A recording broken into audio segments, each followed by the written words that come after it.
মাত্র 10 মিনিটেই খুবই সহজে এত টেস্টি রেসিপি বানানো যায়, তা আপনারা নিজের চোখে না দেখলে হয়তো বিশ্বাসই করতে পারবেন না।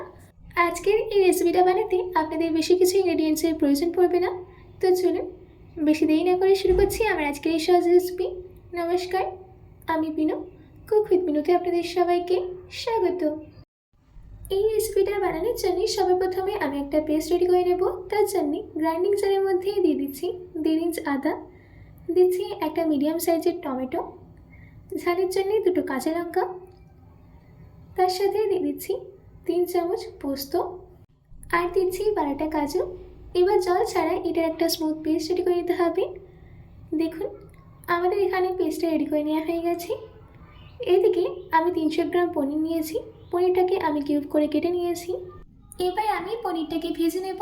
তাই জন্য আমি কড়াইয়ের মধ্যে দিয়ে দিচ্ছি 5 চামচ তেল। তেল গরম হয়ে গেলে দিয়ে দিতে হবে কেটে রাখা পনির। পনিরটা দেওয়ার সঙ্গে সঙ্গে একদমই নাড়বেন না, যদি নাড়েন তাহলে পনিরটা ভেঙে যাওয়ার সম্ভাবনা থাকে। যখন পনিরের একটা সাইডে একটা সুন্দর গোল্ডেন কালার চলে আসবে, তখন এই পনিরটাকে উল্টে পাল্টে নেবেন।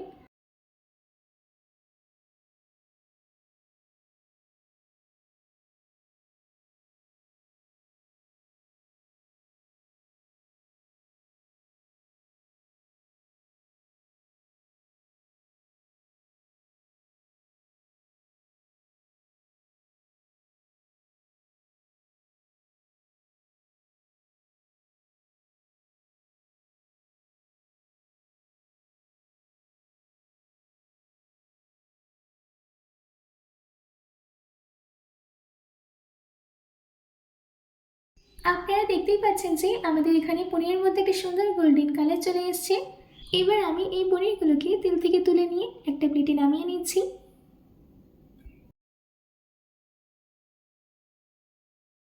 সব পনিরগুলো তেল থেকে তুলে নেওয়া হয়ে গেলে ওই একই তেলের মধ্যেই দিয়ে দিতে হবে 3টে এলাচ, দিচ্ছি হাফ দারচিনি,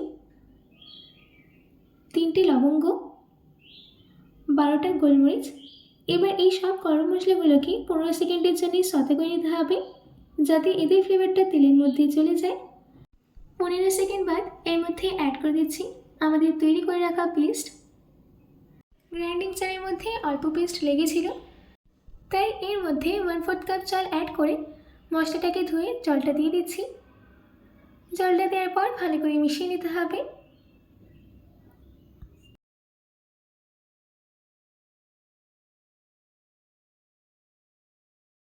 ভালো করে মিশিয়ে নেওয়া হয়ে গেছে। এবার একে একে কিছু বেসিক মশলা অ্যাড করে দেবো। দিয়ে দিচ্ছি হাফ চামচ হলুদ গুঁড়ো, 1 চামচ লঙ্কা গুঁড়ো, দিচ্ছি স্বাদ মতো নুন। এবার এই মশলাগুলোকে ভালো করে মিশিয়ে নিতে হবে, আর মশলাটাকে ততক্ষণ মিডিয়াম ফ্লেমে রান্না করব যতক্ষণ না মশলাটা থেকে তেলটা ছেড়ে যায়।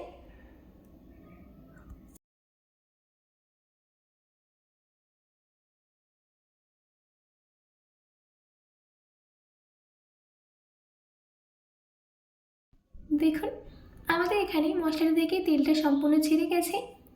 এবার আমি একটু মিশিয়ে নিচ্ছি। আমাদের এখানে মশলাটা কুক হতে টাইম লেগেছে টোটাল 5 থেকে 7 মিনিট।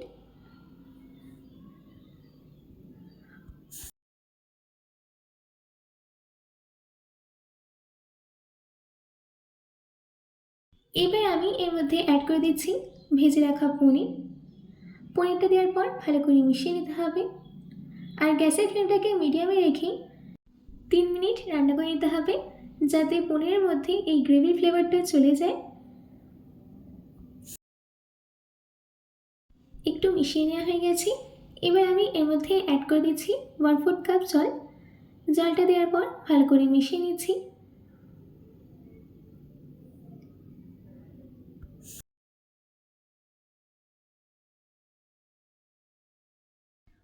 আমাদের এখানে 3 মিনিট পনিরটাকে মশলার সঙ্গে রান্না করে নেওয়া হয়ে গেছে। এবার আমি এর মধ্যে অ্যাড করে দিচ্ছি 1 চামচ ভাজা জিরে গুঁড়ো। ভাজা জিরে গুঁড়ো দিলে এই টেস্টটা আরও বেড়ে যায়। আর সব শেষে দিয়ে দিচ্ছি 1 চামচ ঘি। যে কোনো নিরামিষ রেসিপিতে সব শেষে 1 চামচ ঘি দিয়ে দেবেন, দারুণ খেতে লাগবে। ভাজা জিরে গুঁড়ো আর ঘিটা দেওয়ার পর ভালো করে মিশিয়ে নিচ্ছি। ভালো করে মিশিয়ে নেওয়া হয়ে গেলে গ্যাসের ফ্লেমটাকে অফ করে দিয়ে গরম গরম সার্ভ করে নিতে হবে। আমি এটাকে রাইসের সাথে সার্ভ করে নিয়েছি। আপনারা চাইলে রুটি, পরোটা, লুচি, নান সব কিছুর সাথে সার্ভ করে দিতে পারেন। আশা করছি আমার আজকের এই রেসিপিটা আপনাদের ভালো লেগেছে। বাড়িতে এটি অবশ্যই ট্রাই করবেন ও কমেন্ট বক্সে কমেন্ট করে জানাতে একদম ভুলবেন না। তো আজকের মতো এইটুকু। আবার দেখা হচ্ছে অন্য কোনো রেসিপি নিয়ে। ভালো থাকবেন, সুস্থ থাকবেন।